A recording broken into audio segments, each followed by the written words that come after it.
नमस्कार मंडळी. तर आज मी तुमच्यासाठी घेऊन आलो आहे व्हेज मंचुरियन रेसिपी. तर मी तुम्हाला सुरुवातीपासून सांगतो की हे कसे बनवायची. सगळ्यात आधी तर तुम्ही एक कोबी घ्या मीडियम साईजचा, आणि एक 5 ते 6 मीडियम साईज गाजर घ्या. दोन्ही बारीक हँड ग्राइंडरमध्ये क्रश करा आणि त्याच्यात मीठ घालून मिक्स करून घ्या. मीठ घातल्यामुळं पाणी सुटेल, तर ते पाणी इधर तर तुम्ही रुमालात हे मिक्सचर घालून पिळून घेऊ शकता किंवा मुठ्ठीतच ते मिक्सचर असं दाबून पिळून त्यातलं पाणी काढा आणि परत ते पातेल्यामध्ये वगैरे ठेवा. त्यानंतर जसं तुम्ही बघू शकता की मी इथं फ्रेंच बीन्स घेतल्यात आणि त्या पण मी बारीक कट करतो आहे. एकदा ह्या बारीक कट करून झाल्या की ह्या तुम्ही मिक्सचरमध्ये ॲड करा आणि परत ते मिक्सचर चांगलं मिक्स करून घ्या. फ्रेंच बीन्स नंतर मी घेईन एक मीडियम साईज बीटरूट देखील तुम्हाला असंच बारीक हँड ग्राइंडरमध्ये क्रश करायचं आहे आणि मिक्सरमध्ये घालायचं आहे. तर ॲक्च्युली हे चायनीज डिश असल्यामुळे ह्याच्यात भरपूरसे व्हेजिटेबल्स आपल्याला बारीक क्रश नाहीतर कापून घ्यावे लागतात आणि हेच मेन कॉम्प्लिकेटेड काम आहेत, नाहीतर टाईम कन्झ्युमिंग काम आहेत. अदरवाईज चायनीज डिशेस खूपच सोप्या असतात बनवायला, पण ह्याच्यात कष्ट खूप आहेत आणि वर्क जे असतं बनवायच्या आधीचं ते जास्त आहे. जसं की लसूण सोला, जिंजर गार्लिक सगळं ते बारीक बारीक कापून घ्या. आता तुम्ही बघू शकता बीटरूट नंतर मी जिंजर आणि गार्लिकच बारीक कापलेलं आहे. तर 2 ते 3 टेबलस्पून मी गार्लिक घालतो आहे आणि 1 ते 1.5 टेबलस्पून मी जिंजर घातलं आहे. एकदा हे घालून झालं की परत सगळं चांगलं मिक्स करून घ्या. त्यानंतर ह्यात मी शिमला मिर्च घातल्यात. तर शिमला मिर्च मी एक 5 ते 6 मीडियम साईजच्या शिमला मिर्च घेतल्या. शिमला मिर्च मिक्सचरमध्ये थोड्या घालायच्या, हाफ क्वांटिटी, आणि हाफ क्वांटिटी आपल्याला नंतर ग्रेव्हीसाठी ठेवायची. तर त्या 5 ते 6 ज्या शिमला मिर्च घेतल्या त्यातल्या समजून जावा की 3 शिमला मिर्च मी या मिक्सचरमध्ये घातल्या, 3 ते 4, आणि राहिलेल्या 2 ते 3 शिमला मिर्च मी नंतर ग्रेव्हीसाठी बाजूला काढून ठेवलेले आहेत. तर शिमला मिर्च पण अशीच बारीक क्रश करून मी या मिक्सचरमध्ये घातलेली आहे आणि थोडी शिमला मिर्च मी ग्रेव्हीसाठी बाजूला काढून ठेवलेली आहे. शिमला मिर्च घालून झाल्यावर हे मिक्सचर परत एकदा तुम्ही चांगलं हलवून घ्या, सगळं नीट मिक्स होऊ दे. त्यानंतर आपल्याला एक 10 ते 12 मिरच्या घ्यायच्या आहेत आणि ह्या मिरच्या मी मिक्सचरमध्ये थोड्या म्हणजे 50 to 60% मी मिक्सचरमध्ये घालीन आणि राहिलेली क्वांटिटी मी नंतर जी आपल्याला ग्रेव्ही करायची आहे त्यामध्ये घालीन. तर ह्या मिरच्या पण तुम्ही बघू शकता असं बारीक गोल गोल कट करून घ्या आणि परत हे सगळं मिक्सचरमध्ये मिक्स करा. नंतर मी फ्रेश कोथिंबीर घेतली आहे, कोरिएंडर, आणि ती पण बारीक कट करून मी मिक्सचरमध्ये मिक्स करणार आहे. एकदा मिरची आणि कोथिंबीर झाली, हे सगळं त्या मिक्सचरमध्ये घाला आणि मिक्सचर चांगलं मिक्स करून घ्या.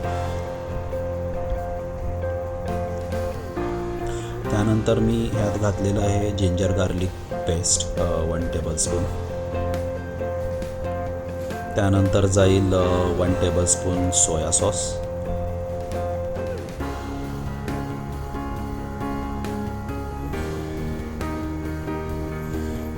मग मी घेतलेला आहे हॉट चिली सॉस, जो आपल्याला किसान किंवा मॅगीचा मिळतो, तो एक 1 टेबलस्पून घाला.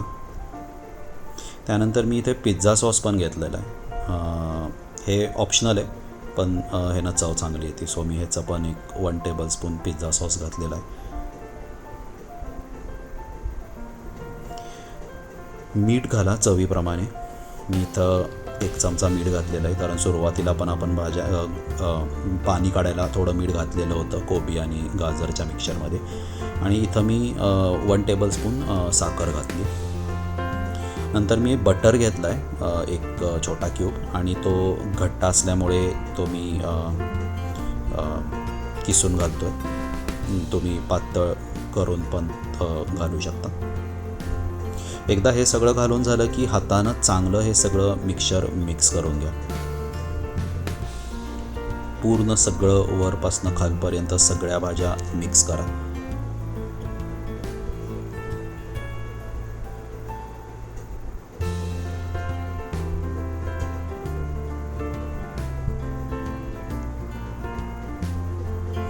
नंतर आता बाइंडिंग होण्यासाठी मी इथं 2 टेबलस्पून कॉर्नस्टार्च आणि 1 टेबलस्पून मैदा ह्या रेशिओमध्ये आपल्याला घालायचं आहे. तर सुरुवातीला मी 2 टेबलस्पून कॉर्नस्टार्च आणि 1 टेबलस्पून मैदा घालून मिक्स करून बघीन.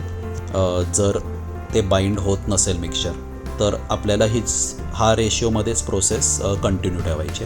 तर आता मी 2 टेबलस्पून ऑफ कॉर्नस्टार्च आणि 1 टेबलस्पून मैदा घातला आहे. मी आता हे हलवतो, बघू की आपल्याला ते रिक्वायर्ड बाइंडिंग जे आहे ते मिळतं आहे का. तर मी चेक करतो आहे ते बाइंड होतं आहे का, पण नाही होत आहे, तो गोळा तुटतो आहे. सो आपल्याला अजून 2 टेबलस्पून कॉर्नस्टार्च आणि 1 टेबलस्पून मैदाच्या रेशोमध्ये ॲड करायला लागेल.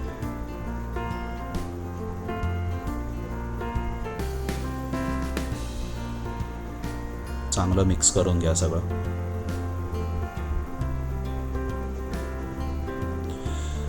मी हे इंटरनेटवर एका शेफकडनं बघितलेलं होतं, सो मी हे इथं ॲप्लाय करतो आहे. जर जास्त पाणी सुटत असेल तुमच्या भाजीला, काढून देखील सुरुवातीला, आणि मैदा आणि कॉर्नस्टार्च घालून पण एवढं हे होत नसेल ना, तर तुम्ही 2 स्लाईस ब्रेडच्या काढा ब्रेडचे, आणि 2 स्लाईस ब्रेडच्या क्यूब्स असे छोटे छोटे तुकडे करून त्या मिक्सरमध्ये घालून परत सगळं मिक्सचर मस्तपैकी मिक्स करा. आणि ते मेक शुअर की ते ब्रेड सगळे हे होतील, त्या मिक्सचरमध्ये मिक्स होतील चांगले, जेणेकरून तो ब्रेड काय करतो, ते पाणी ऑब्झॉर्ब करून घेतो आणि आपल्याला ते रिक्वायर्ड जे बाइंडिंग आहे ते आपल्याला मिळून जातं. तर आता तुम्ही बघू शकता की मला जेवढं ते बॉल करायला बाइंडिंगची गरज होती ती मला मिळालेली आहे. सी, तर हा आपल्याला अशा प्रकारच्या नंतर ह्या साईजचे आपल्याला बॉल्स करायचे.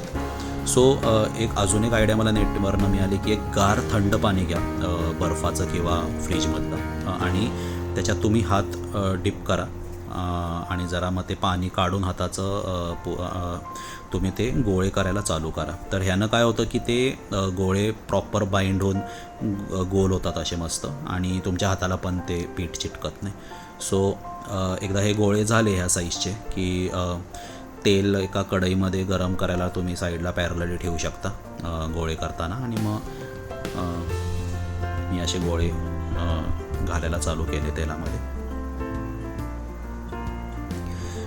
एक आपल्याला मेक शुअर करायचं आहे की आपल्याला जास्त पण हे गोळे फ्राय करायचे नाही आहेत तेलात, कारण हे डीप फ्राय असल्यामुळं ना एक ब्राऊन, डार्क ब्राऊन किंवा काळे होईपर्यंत आपल्याला ते फ्राय करायचे नाहीत. आता तुम्ही बघू शकता की हे प्रॉपर फ्राय झालेले आहेत, शिजलेली आहे भाजी, आणि म्हणजे ते असे मस्त रेडिश कलरचे झालेले आहेत. आपल्याला ते ब्राऊन नाही करायचे आहेत, कारण ब्राऊन झाले तर ते कडू लागतील तुम्हाला नंतर. आणि नंतर अजून एक प्रोसेस आहे, हे कुरकुरीत राहिल्या ना मी ते एअर फ्रायरमध्ये पण हे करून घेणार आहे त्यांना नंतर, जेणेकरून ते परत ते कुरकुरीत होतात. सो आत्ता तुम्ही जास्त जर काळे केले नाही तर ब्राऊन होईपर्यंत त्यांना फ्राय केलं ना, तर ते परत एअर फ्रायरमध्ये अजून फ्राय हे होतील आणि मग ते कडू लागतील नंतर. सो मेक शुअर की तुम्ही हे रेडिश होईपर्यंत फ्राय करताय. आता हे मी एअर फ्रायरमध्ये घातलेले आहेत सगळे बॉल्स, आणि एक 10 मिनटाचा टायमर लावून मी 180 to 200 डिग्री सेल्सिअसला ठेवलेलं आहे. साईडला आपण आता सॉस प्रिपरेशन करायला घेऊया.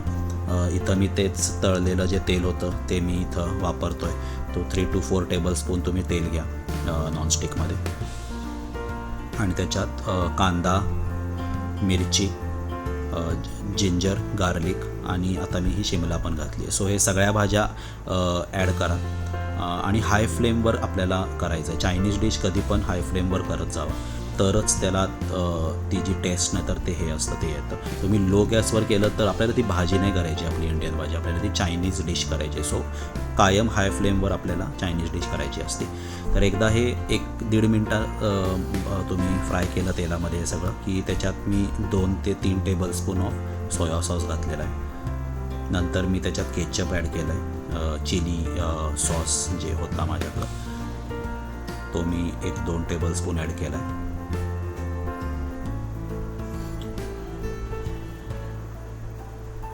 चिली सॉस नंतर मी त्यात परत पिझ्झा सॉस 1 टेबलस्पून ॲड करीन.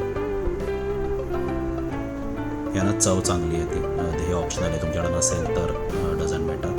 नंतर मी याच्यात चिंग्स चटणी 2 टेबलस्पून ॲड केली, शेजवान चटणी, आणि हे सगळं आपल्याला मिक्स करायचं आहे.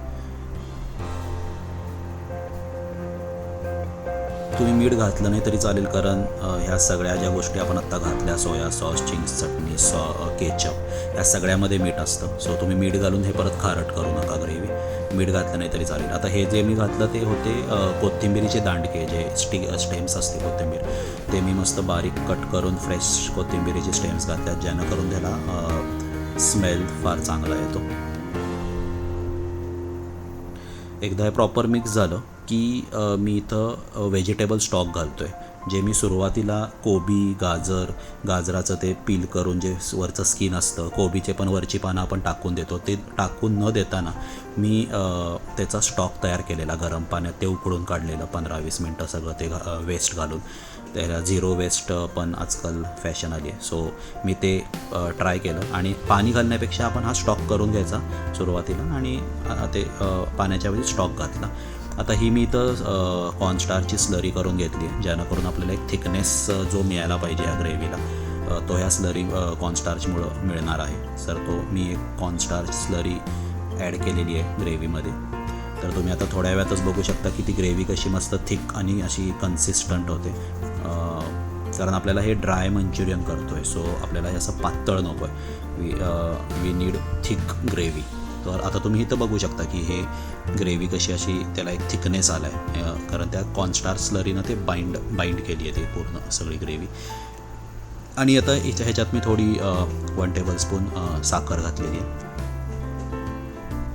आता आपण हे जे 10 मिनटं लावलेलं होतं टायमर, तो झालेला आहे आणि हे मस्त असे कुरकुरीत बॉल्स झालेले आहेत एअर फ्रायरमध्ये.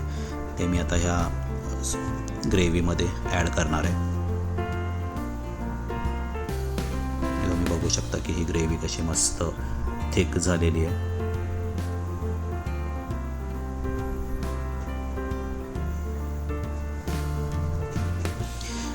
आणि एकदा आपण हे बॉल्स ॲड केले की आपल्याला ते फार नाजूकपणे हलवायचे आहेत, कारण ते बॉल्स खूप नाजूक असतात. सो तुम्ही ते जोरात हलवायला गेला तर ते तुटू शकतात त्या ग्रेव्हीमध्ये आणि मग ते मजा नाही राहणार. सो एकदम हलक्या हातानं पूर्ण वरपासून खालपर्यंत ते बॉल्स असे हलवून ती ग्रेव्ही सगळ्या बॉल्सला लागेल मेक शुअर करा. पण जास्त जोरात हलवू नका, जेणेकरून ते बॉल्स तुटतील. एकदम अलगद आहे ना सगळे बॉल्स ते हलवून घ्या. आणि एकदा हे सगळी ग्रेव्ही लागली सगळ्या बॉल्सला की गॅस बंद करून टाका आणि लगेच सर्व करा, कारण ते कसं आहे, जोपर्यंत ते कुरकुरीत आहेत बॉल्स तोपर्यंतच त्याला खाण्यात मजा आहे. सो तुम्ही जर ते जास्त वेळ लावला तर ते मऊ पडतील आणि मग ते मंचुरियन खायला ती मजा नाही येणार, तर ती हॉटेलसारखा फिलिंग नाही येणार. हॉटेलमध्ये कसे आपल्याला कुरकुरीत व्हेज क्रिस्पी किंवा व्हेज मंचुरियन, गोबी मंचुरियन ते कुरकुरीत मिळतात. सो त्याचं रिझन तेच आहे, ते जसं तिथं ते किचनमध्ये बनतं ते डायरेक्ट डिशमध्ये घालतात आणि गरम गरम आपल्याला आणून देतात. सो हीच ह्याचं सिक्रेट आहे की तुम्ही पटकन सर्व करा. सॉसमध्ये घातल्यावर हार्डली 1 मिनटं ठेवा आणि लगेच गॅस बंद करून डिशमध्ये सर्व करा. हे थोडं मी सॅलड, कोबी, बीटरूट आणि गाजरचं स्पायरल पिन केलेलं होतं, तर ते गार्निशिंगसाठी मी घेतलेलं आहे. तर अशा रीतीने व्हेज मंचुरियन आपलं तयार झालेलं आहे. एन्जॉय.